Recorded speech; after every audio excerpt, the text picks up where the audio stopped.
NabNab wasn't always a terrifying monster. Let me tell you the sad story of his origin. Little spider NabNab was born in a large country house. At that time it was vacant, and the spider felt quite comfortable there.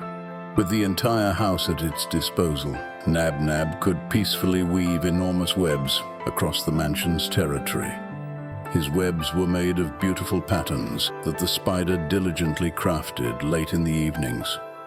Thanks to these extensive webs, NabNab always had enough food and was happy, until one dreadful day. When summer arrived, a family who owned the house moved in. It wouldn't have been so bad if an hyperactive boy hadn't come along with his parents.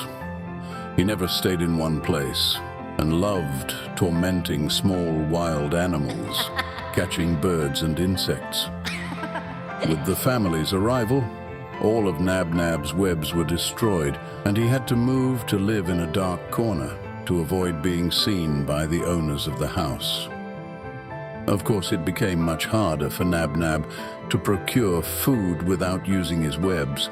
So one day, NabNab decided to try weaving a new web in the far end of the house, where almost nobody ever ventured. As NabNab was almost finished with its work, he heard the shouts of the boy.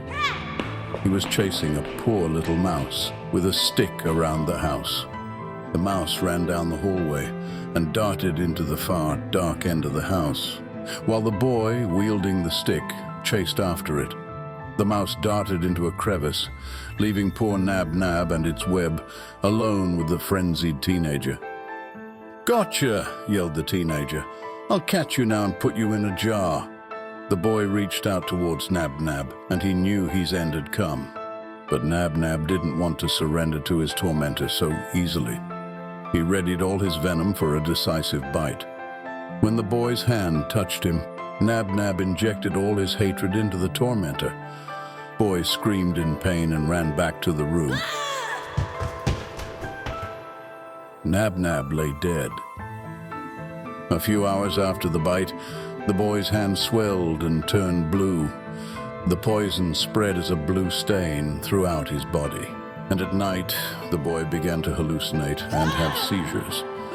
The parents were horrified and didn't know what to do. The next morning, the mutation was evident.